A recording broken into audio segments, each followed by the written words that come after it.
I'm going to read from my novel, Emily Bronte, and I'll just hold it up here. Emily Bronte, More Myself Than I. This is the cover. And the picture on the cover is one that was drawn by Emily Bronte, the historical Emily Bronte. And Emily Bronte is a fictional character in my novel, the main character in my novel. It's quite fascinating when you think about this picture. You and I would say, well, it's a picture of Emily Bronte sitting with her face turned away from us. But of course, when it was drawn, there was no sense of any possible audience. So, what you would think of in terms of the drawing of the picture is that it's Emily Bronte drawing a picture of Emily Bronte with her face turned away from herself. Emily Bronte's face turned away from Emily Bronte. So that's fascinating. And I could say, sounds glib maybe, but I think there's logic to it, that the novel's a 50,000 word explanation of that picture. I'll read the summary on the back. Every evening, flanked by her two creative sisters, Charlotte and Anne, Emily Bronte sits down at the dining room table in the Haworth parsonage and writes. As she does so, her imagination compresses and transforms the information of the life experience that surrounds her in the parsonage and out on the moors into the diamond-hard imagery of her novel in progress, Wuthering Heights. So there's the life experience, the life that Emily Bronte lived, the life experience that her sisters and brother lived, and father, and so on, her family, and then the people around her. But she didn't have much contact with the people of Haworth. All of that experience being compressed and transformed into imagery. Well, what did the imagery become? It became the imagery of Wuthering Heights, the life of Kathy, a fictional character, the life of Heathcliff, a fictional character. So I set myself the task of writing an Emily Bronte novel. I, Emily Bronte, sit and write my novel, Wuthering Heights. But I soon found, when I did the detailed reading, that I had a problem. How to write a novel about a person about whom little is known. How to explore her inner world when what we know about her everyday life and thought is minimal. All we have is a few biographical incidents in her poems and her novel, Wuthering Heights. All we seem to have is a girl sitting and writing at a table. Now, let me explain the structure of the novel first of all. I decided that Emily Bronte, Emily Bronte writing a novel, would be most of chapter 1 and most of the final chapter, chapter 16. So it's a frame technique, if you will. Emily Bronte, sitting and writing my novel. I decided that every second chapter would be I, Kathy, living my life. Chapters 2, 4, 6, and so on, alternating. And that every other chapter would be I, Heathcliff, living my life. Chapters 3, 5, 7, 9. So that gave me a structure for the novel. That structure then led to the structure of the chapters. I've already said that in chapter 1, it's mostly I, Emily, writing my novel. In chapter 16, it's mostly I, Emily, writing my novel. But in chapters 2 to 15, the inner chapters, I gave one paragraph, the first one, to I, Emily, writing my novel. And the other 7 action paragraphs to Kathy and Heathcliff. But the phenomenon is, I think, that she becomes Kathy and Heathcliff. The title of the novel, which I selected, was More Myself Than I. So we can say that Emily Bronte becomes Kathy when she's thinking of the chapters that are I, Kathy, living my life. She becomes Heathcliff when she writes the chapters that are I, Heathcliff, living my life. But I also thought of it, and I put it in my notes, and only once, as you'll see, in chapter 1 did I use these terms. Emily hyphen Kathy, Emily hyphen Heathcliff. She becomes a hybrid, you might say. She becomes, Emily Bronte, the writer, becomes Emily Cathy, living my life, becomes Emily Heathcliff, living my life. And so, really, uh, that's the explanation of what I'm going to read in a moment. So, as I said, in chapter 1, it's mainly a case of the main character being I, Emily Bronte, writing my novel. But she fades in and out of this existence, whereas the title I chose says she's more herself than she, or myself than I. So I'll read, and I'll point out a few things as I read. Chapter 1, Emily 1. Sitting in the dining room. The clock has just gone 9. The cat is snug in father's chair. Keeper is on the rug. Gondola is in abeyance for a while. And then an image moves through her mind at whatever level, conscious, subconscious, we don't know. A pen moving firmly across the page. And then Charlotte is sitting to the left of me. Anne is on my right. Branwell has gone to the Black Bull. Cathy is down at the farmhouse gate. Heathcliff is under a cloak. At this moment, I am more myself than I. Then I'll leave out some imagery from page 3, which is the first page of the text, and go on. Running on the moors, as cold and as fresh as I'll ever be. When the wind blows over the heights, I feel most free. An image? 3 sisters sitting in a room. Father should be home soon. He said he would be home today. I waited by the gate what seems like all day. I should have stayed at my post. He might have arrived while I've been out here on the moors. A whip, a whip, a whip, a whip to whip the wind. I shall run as fast as I can to Wuthering Heights. So this voice, this thought of Cathy the child, it intrudes, I don't know whether intrudes is the right word, but appears in the mind of Emily the writer. Next passage I'll read. Going for a walk, peeling potatoes, setting the table, sitting in church. 2 children raised together, one an orphan, a waif, brought home by the father of the family from Liverpool. How will I tell Heathcliff about Edgar Linton? He will never admit to the qualities which Edgar displays. So planning fades into living, I, Cathy, living my life. Another passage. Many times they have come to the window. I can only come at night. I'm denied the sight of the crocuses and the melting snow. The voice of Cathy, the mature Cathy, the dead Cathy, as we know, at the window.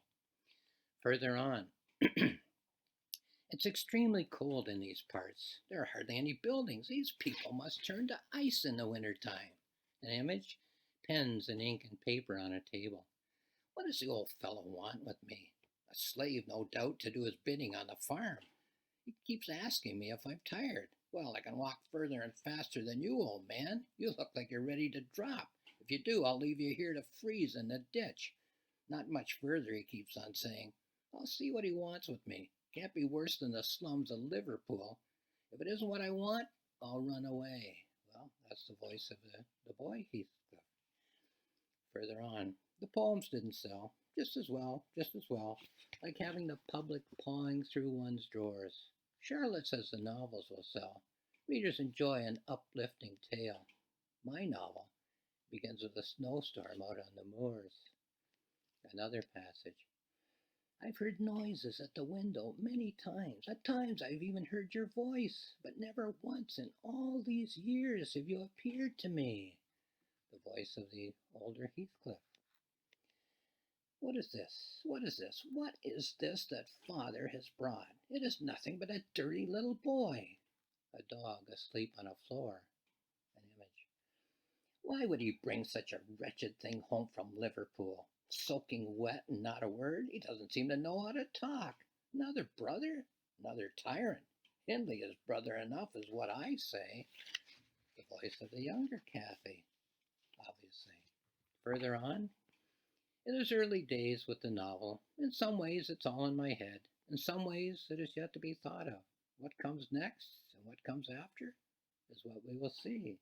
This on page 6 if you're following along, if you have the novel. Further down on 6. What are these? Why do they stare? He kept telling me that I would be his son. He didn't tell me that he had 2 brats of his own. Wind making noises in the chimney. They don't look very friendly. Might I be a servant to these two? I smell food and the fire is warm. They'll probably lock me out in that barn. I don't think I'd like it here. The son is having a fit. The little girl just stares. I can't tell what to make of the little girl. Obviously, the younger Heathcliff in Emily, the writer's mind. Further down. The novel is coming along quite well. For sure it wants to be written. What I know is what I know, and what I don't know will soon be apparent. When the novel is done, I will show it to Charlotte. She will package it up with the others and send them away. And still on page 6, though leaving a few images out, I've been away for 20 years. I've been wandering in the dark. I've been knocking at the window all this time. Obviously the older Kathy. Further on, this is now on page 7. My whip. Where is my whip? How can it be lost? I especially asked for a whip from Liverpool. A branch tapping lightly on a pane. I need it for my pony. This little urchin has caused a loss. He has distracted father's attention. He will be no brother of mine. Hindley is more than brother enough. Our family is better left the way it is. Further down on 7. Years of agony for me. I can almost hear you breathe. You haunt me, but I never see your face. The older Heathcliff. Further down, 2 sniveling brats, a broken fiddle and a lost whip. I'd be glad to break their heads. I'd like to see them scramble for scraps in Liverpool. Tiny words handwritten on a page. The mother don't want me. The servant turns up her nose. There's misery in this house. Why does the old man insist on keeping me? The fire is warm, and there's plenty of food. I'll stay a few days, and then I'll run away.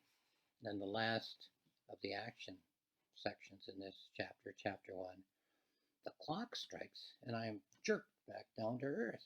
Oh, I'm sitting at the table. Charlotte is on the left of me. Anne is to my right. I put my pen down and roll my fingers over my eyelids. An image, the chimes of a clock on a landing. Emily Cathy, Emily Heathcliff, Emily Charlotte, Emily Anne. At times like this, I am more myself than I. The other pen stopped writing. We agreed to exchange first lines. My only offering is a number, 1801. And that's the end of chapter 1, with mostly Emily as Emily Bronte, writing my novel, but voices and elements and images intruding into her consciousness and her subconsciousness, I guess we could say, too. And now I'm going to read from the middle chapters, chapters 2 to 15, actually, they're the center of the book. And in these chapters, there are 8 passages of what I would call action, the action being Emily Bronte writes a novel, Wuthering Heights. But in each of these chapters, the first paragraph is I, Emily, writing my novel, Wuthering Heights. And then that leads into her sort of fading into and becoming I, Emily Cathy, living my life. And then in the alternating chapters, I, Heathcliff, living my life. So here's chapter 2, Cathy 1, as an example. Sweeping the carpet. Charlotte is ironing in the kitchen. In the spring, we take the carpets outside and drape them over the wall and set to task with a carpet beater. Whack, whack, whack, whack, whack. Clouds and clouds of accumulated dust, making the particles dance and sing. A great explosion, a concatenation with every swing.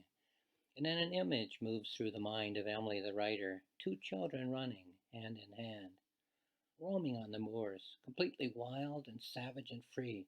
I show Heathcliff the old woman's cave. Heathcliff shows me a lapwing's nest. Well, there's a full paragraph there and 7 more paragraphs of Cathy living her life. But let's go to chapter 3, in the beginning of chapter 3, Heathcliff 1. Baking all through the day, kneading the dough to the proper feel, coaxing the fire to the perfect temperature, arms all covered in flour, a brief respite with a cup of steaming tea, the clean-up and the meals. Heavy rain today, a shorter walk than usual, but bracing still. 9 o'clock, and back inside the novel again. An image? A boy and a girl holding hands. Cathy and me out on the moors, running free and meeting no one. All the world as ours to explore. Not a Hindley, not a Joseph, not an emperor or a king, not a one to make us read or muck out the stalls. And then in her mind is Emily Heathcliff. She lives Heathcliff's life, and as we know, she writes her novel. Chapter 4, Kathy 2. Today's events have ended. The rain came down in torrents. We almost didn't walk and lost her shoe as we walked along. A blast of soot from the fireplace, some mop and water clears us of this deed. Now ink and pen and paper, there will be chores another day. I take this ball and knead this muddy clay. An image? A snarling dog at the entrance to a fairy cave. We are attending the royal carriage. It is rumbling up the drive. Hindley and I are the two outriders. We are accompanying the royals from church. Well, that's imagery in Kathy's mind. The two royals are Edgar and his sister, who are coming to Wuthering Heights to see Kathy, who's growing up, and the chapters of the novel, of course, move through, as does the story of Wuthering Heights, move through the lives of Kathy and Heathcliff. Chapter 5, Heathcliff 2. Keeper lying on the floor, me lying beside him and reading a book, everything clean and the fire damped down. Not much of a wind tonight. The clock ticks loudly when all is quiet, waiting for 9 o'clock to sound. Father is punctual as usual. He climbs the stairs and winds the clock. The Bronte-3 break out the paper and the pens and the ink and get down to work. An image? A young boy brushing a pony in a barn. She's bringing home the Lintons. They're to have a dance tonight. She will parade me out and present me to her friends. Well, Heathcliff in a surly mood. And that's chapter 5. Chapter 6, Kathy 3, starting with Emily as herself writing her novel. There are days that never seem to end. There are days that seem to be nothing but questions. What of Tabby? What of Father? What of Branwell? What of Charlotte? What of Emily? What of Anne? What of Edgar? What of Heathcliff? What of Kathy? Ink is the balm that one applies to soothe the wounds. An image? A pauper sitting on a velvet throne, creeping into the kitchen, trying not to make a sound, asking Nellie if she is alone. Well, that becomes in chapter 6 the scene where Kathy speaks to Nellie about the possibility of marrying Edgar Linton. The same scene, though it doesn't start out that way, is chapter 7, Heathcliff 3. 8 o'clock of an evening, Father fires his gun. The house assembles, the family worships. Father locks and bars the door, tells us not to stay up late, climbs the stairs, winds the clock, loads the pistol. The end of the day for him. We unbar the door for Branwell, set our writing paraphernalia out on the table, and sit down and begin to write once again. An image? A house in which a family is at odds. Coming in from the fields of the kitchen, wondering what is the cause of this row, bowling and yowling, fit to wake up the fiends of hell. Well, Hindley is about to toss his son Hareton over the banister, but then it becomes a scene of Heathcliff overhearing Kathy telling Ellen that it would degrade her to marry Heathcliff. Then on to chapter 8, and only the first section again, page 63. Interesting thoughts today in church. I find myself moving in and out of Father's sermons. He glances down at me at times. He knows I take it in every word. We never talk of such at home. His thoughts are his, and mine are mine. We both know it will always be this way. I never go when the curates preach. I hear them chatter here in the house, and that's enough. The distillation of words in silence produces ink. An image? A table with 3 cups of tea. The first lady of the neighborhood. The days go on and on. Fond of Edgar, fond of Isabella, fond, fond, fond. Fond of them as they are fond of me. If it's too cold, we stay inside. If it's too hot, we stay inside. We read our books and play our music and sing our songs. We go to church on Sunday mornings and chatter idly at the door. Never a Hindley nor a Hareton, do we say. Well, that's Emily Bronte becoming Emily Kathy as she moves into the writing of a new chapter of her novel.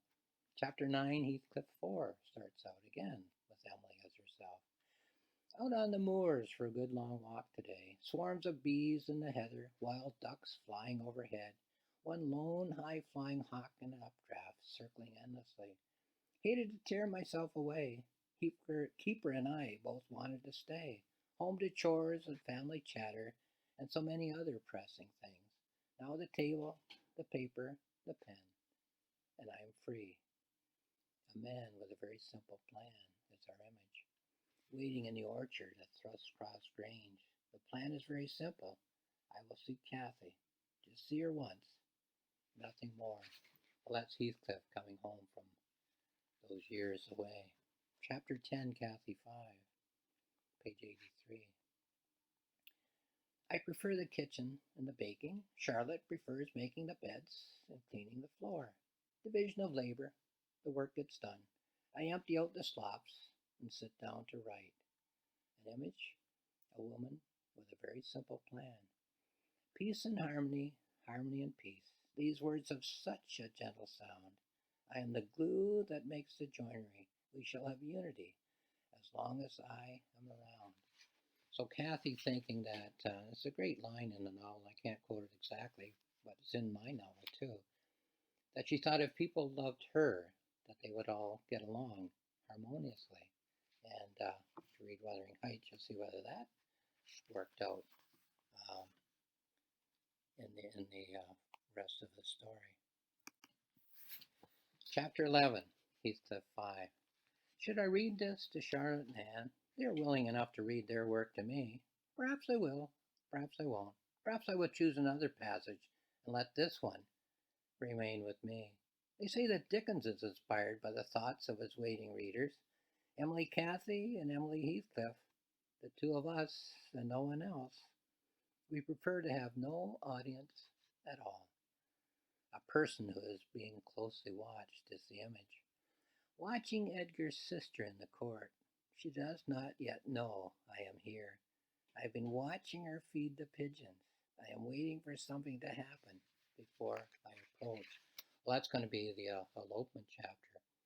And after I've written Isabella a few times, I thought, hey, I don't think Heathcliff would ever think of her as Isabella. He would think of her as Edgar's sister or Kathy's sister-in-law later. And I wonder if in Wuthering Heights, which I read carefully but wasn't thinking of that, he ever uses her name. It'd be interesting to have a look.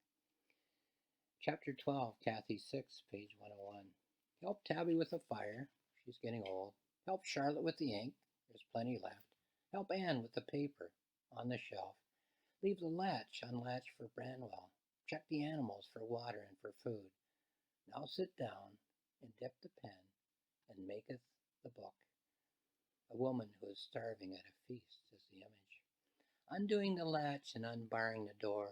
Parched, parched, parched. More water, Nellie, please. And this is when Kathy is dying. Not dying to Ellen, but you and I realize, having read Wuthering Heights, that she really is dying.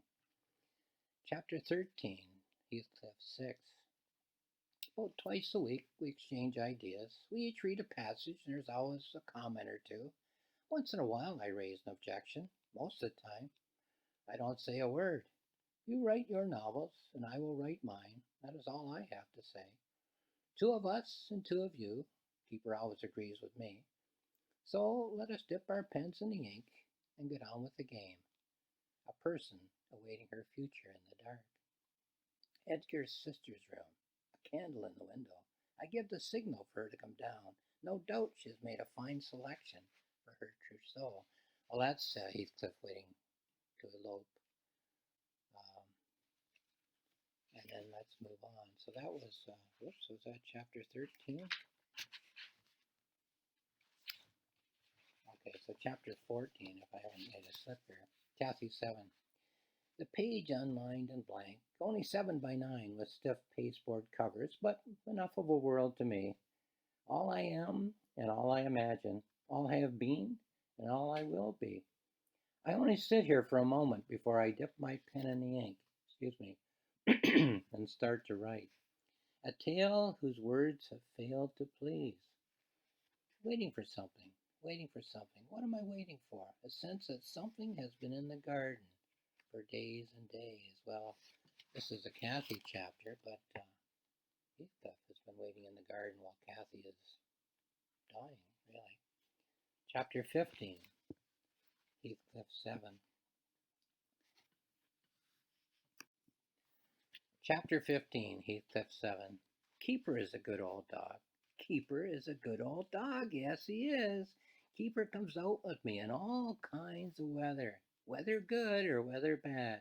He never gives his Emily any problems. He lies down here at my feet and lets me write. Though Keeper sometimes wants a little too much attention, yes you do. If I don't rub you on the forehead every once in a while, though I am deep in another world, my Keeper groans. A little boy locked out in the cold and the rain, waiting in the garden. Kathy is somewhere in the house. She is a prisoner, and Edgar is clutching the key. Well, again, that's Heathcliff out in the garden, waiting to go in and see Kathy. And now, chapter 16. As I mentioned, I called it chapter 16, Emily 2, chapter 1 being Emily 1. The other chapters I labeled either Kathy or Heathcliff. So, chapter 16 is mostly Emily, writing my novel Wuthering Heights, but other voices intrude as well. Keeper, my soulmate Keeper, hard to believe I got so cross at you that day. Were you surprised at Charlotte and Anne? Should I flatter myself and say that it wasn't me? Well, here we are together, no matter what has come between us, you and me. A writer about characters who are far from human, just an image. Almost done, just a few more pages. I have an idea for a finishing touch. Wrap it round with a colorful ribbon and tie it snug with a great big bow. What a surprise for whoever peeks in to see what is inside. Then leaving out some images from chapter 16. The next section is on page 140. Do publishers correct an author's spelling? Are they free to change the words? A novel of nature is relentless and implacable. Charlotte says we shall sign a contract which will determine what is what. Well, I, for one, will peruse such a contract quite carefully. Leaving out more images. What will Charlotte have to say when she reads this? Further down on 140. We must talk, Heathcliff, talk as we have never done before. All of our differences were simply for lack of speaking out loud. Tell me all about your life for these lost 20 years. The voice of the elder Kathy. Another novel? Perhaps. I do have a few ideas. A novel hewn in a wild workshop with simple tools. I can't say I've been surprised by what I've written here. That others might well be surprised is nothing to me. What I have written, I have written. Take it or leave it as you please. I would write differently if I were a different me. Further down. What will Anne have to say when she reads this? Page 141. I shall starve myself to death, Kathy, as you did so long ago. I should have done it then. You were right, and I was wrong to live so long. The elder Heathcliff. We moved our pens across the paper, each one dipping into the inkwell as each has need. Once in a while, a pause. A novel which is a granite block on a solitary moor. Interesting from Charlotte. About a mad woman in an attic? I'll be the mad woman in my novels, I laugh and say. And then leaving out quite a few images, but moving out to page 142. Ink and paper, that as far as resemblance goes. Three of us sitting at the table, sharing paper, pens, and ink, writing of three different kingdoms and separate worlds. Where is the reader with the thread to bind these words? Further down on 142. Wrapping paper, cost of postage, addresses of publishers, a question of names, a novel which is Moorish, wild and naughty, as the root of heath. Interesting from Anne, but a warning to young females contemplating matrimony. No warnings in my novels, I say. I'll pull open every gate along the way. Further down, what will a publisher have to say when he reads this? Further down, on 142. Meet me on the heath, my darling. Meet me on the moors. Oh, Heathcliff, we have never been as close as we are soon to be. Elder Kathy, of course. choosing names to suit ourselves, Kerr, Ellis, and Acton Bell, insisting that never, never, never must Charlotte ever reveal our secret to any publisher or reviewer or reader. No, not even to her friends.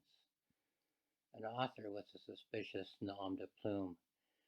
I shall always be Emily Bronte. This novel shall always have been written by Alice Bell. Further down, sitting at the table and writing a few more words, and the task will be done. Further down again, what will a reviewer have to say when he reads this? And then a voice. I shall meet you on the heath, my darling. I shall meet you on the moors. Oh, Kathy, we will soon be closer than we were ever able to be. That's the voice of the older Heathcliff, of course. Nellie Dean told a tale. Mr. Lockwood told one too. Mr. Lockwood told his tale to me, and now I tell my tale to you.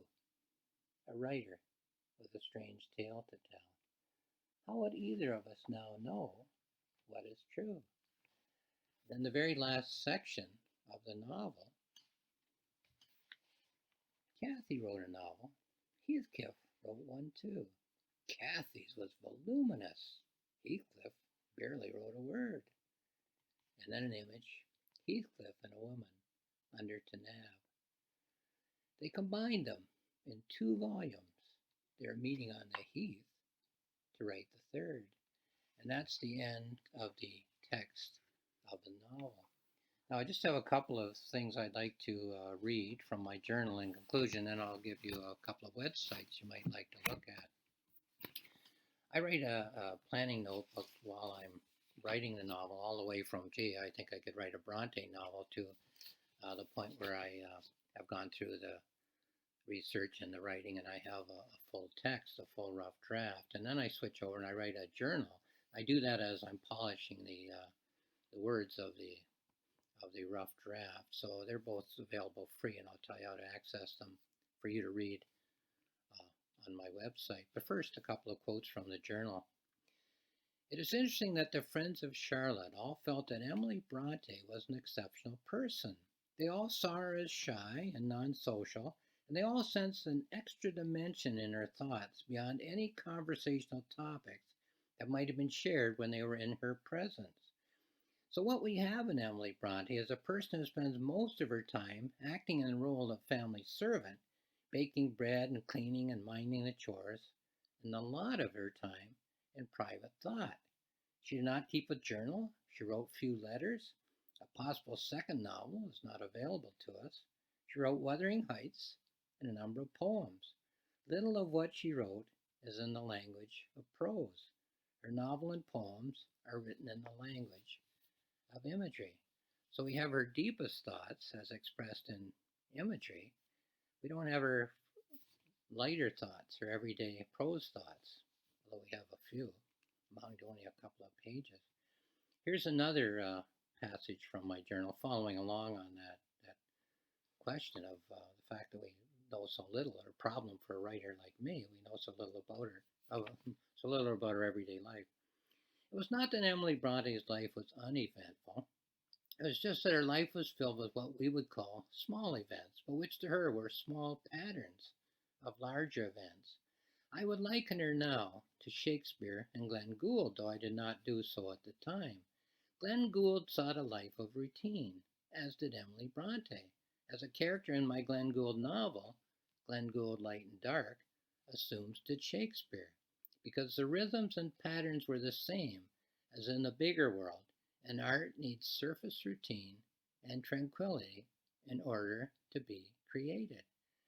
The theory is that the minds of these artists, Shakespeare, Glenn Gould, Emily Bronte, experience deeper and wider thought emotions than those who lead more active lives, but these thought emotions are not essentially different from the thought emotions of their fellow humans. And that's why great art is about all of us, not just about these exceptional people. Lastly, I just want to mention some websites. The novel, I'll just hold it up again here, is Emily Bronte, More Myself Than I, a novel novel by John Passfield. Let me get it straight. It's available on Amazon. It's also available at the website of my publisher, rocksmillspress.com, ROCKSMILLSPRESS, all one word.com. Also, if you go to my website, johnpassfield.ca, JOHNPASSFIELD, all one word.ca, 2 books, both free, not for sale, for free access. The planning notebook that I mentioned, which takes you from, maybe I could write a Bronte novel right to having the full text. And then the journal, reflections on Emily Bronte, on novel writing, on so many other topics, on Wuthering Heights, of course. And that's free as well. If you go to johnpassfield.ca, go to the top and click on notebooks, and go down to the icon for the Emily Bronte, go to the top and click on journals, and then go to the icon for Emily Bronte, and you get both books if you care to read them. Lastly, I'll just say thank you for watching this video.